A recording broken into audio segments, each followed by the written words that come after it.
which is a huge achievement so far. It's really just beyond Trump.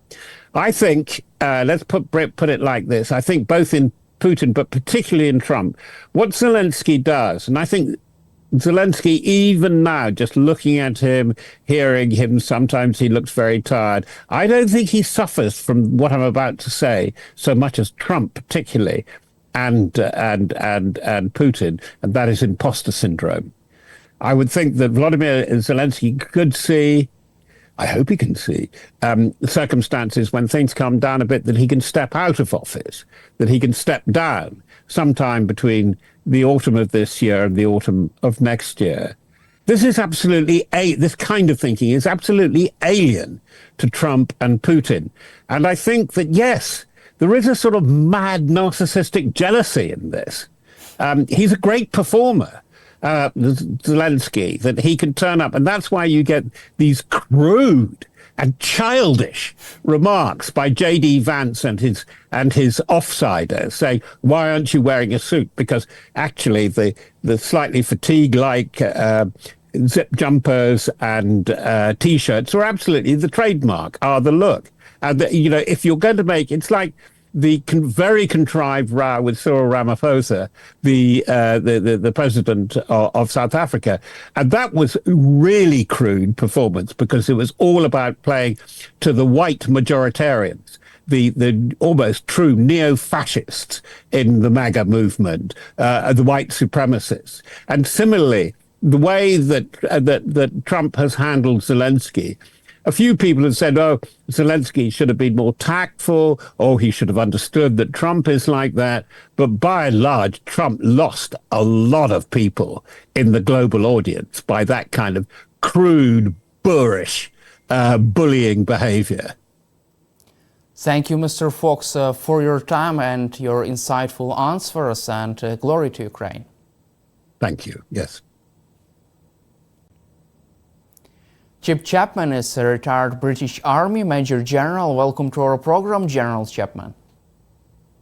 Nice to see you again, Daniel.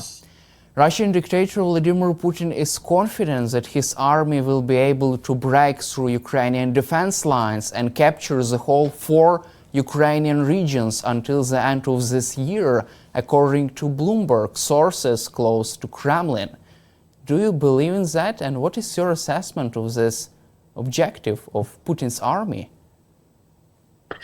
Well, firstly, let's go back to the grand strategic objective. So overall, in terms of a long period of time, maybe decades, I still think that he has an imperialist objective, which is to regain lost territories and spheres of influence.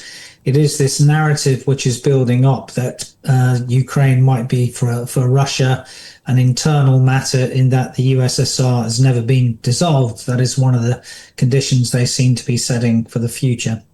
If you look at the operational objectives for 2025, I think there is little doubt that he would like to capture all of the Donbass this summer, and that he would also like to certainly get a toehold in both Sumy and Kharkiv, partly maybe to set the condition for a future annexation of that, again, in terms of negotiations, saying that that's another territorial reality on the ground that Ukraine have to take cognizance of and negotiate away from his perspective, because I don't think they're going to negotiate themselves away from the oblasts in Ukraine. As to the chances of them doing that, at the moment, I would say they're pretty low, but like all these things, there are various variables in war and nothing is certain. For example, would there be a collapse in will? I don't see that, but the number of drone strikes, cruise missile strikes, and ballistic missile strikes, and the tempo of them over the weekend can weaken the resistance of the civilian population. Don't think that's cracking at all yet, but it is that sort of Clausewitzian trinity, as we call it, that you don't only need the army to be fighting on your behalf, you need a robust and resilient population, and you need the government to be all in sync in a regulated triangle. I think that is still there for the Russians. I also always go back to what Budanov said last September, that 2025 is the period when Russia would, or the summer of 2025 is the period when Russia would seek to achieve those operational objectives there. But that also, it's the period of greatest concern for them in terms of when they might reach the peak of their economy beginning to decline, and therefore they need to try and seek a solution now, or in his words, the two things which would lead to a ceasefire are the need to regenerate in time before they came again, or regenerate their economy, because you just can't keep going indefinitely unless you're supported in ends, ways and means terms by other countries. And again, that is the other variable about what support they might get from Iran, China, North Korea. And that's also, of course, where the notion of future sanctions, certainly from the Senate or the legislature in America, comes in, not yet from the executive. Also, Russian dictator Vladimir Putin has ordered his army to create so-called security buffer zone along the border with Ukraine. Also, Russian army has begun its offensive deep inside the Sumy region. Russian sites 4 border villages in Ukrainian Sumy region. However, this advance has been halted by the resistance of the Ukrainian armed forces. What is your assessment of this Russia's war efforts in the Sumy region to create so-called buffer zone? Well, I think the buffer zone from a Russian perspective is a movable feast. It's a creeping buffer zone. In terms of the grand strategic objective, I think that they see all of Ukraine as the buffer zone. That's certainly the sort of language which Medvedev is using at the moment. So they will always move that again.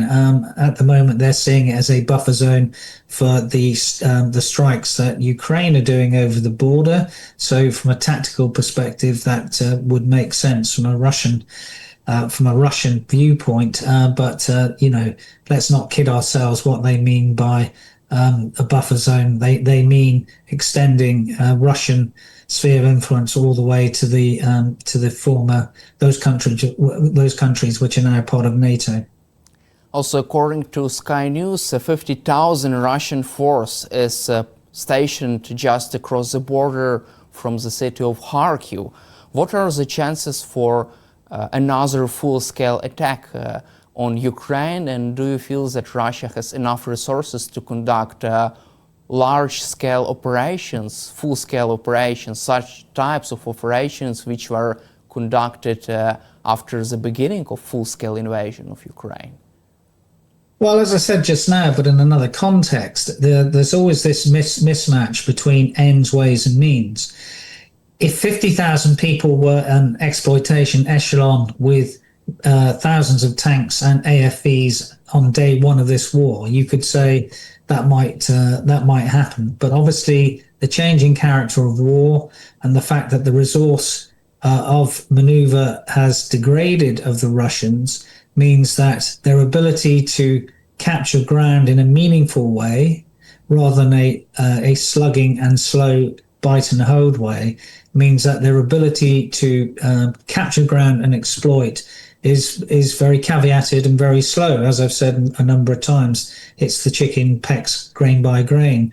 And with the losses each day, 50,000 people is not something that will sustain you unless it's continuously replenished. So at some stage, they will meet the point of culmination. That is, in military terms, the culminating point is when you can go so far can go no further. And I don't think they'll be able to go much further in any of the current operations in a meaningful way. That doesn't mean they won't capture little bits of ground, but they're generally meaningless bits of ground. The odd village here and there is a tactical success, a minor tactical success. It doesn't have operational significance. Also, according to the Washington Post, Russia's battlefield strength has started to wane, and it could run into serious shortages of manpower and weaponry until the end of this year, according to senior US and European officials and military experts. For how long Putin can continue his war against Ukraine and his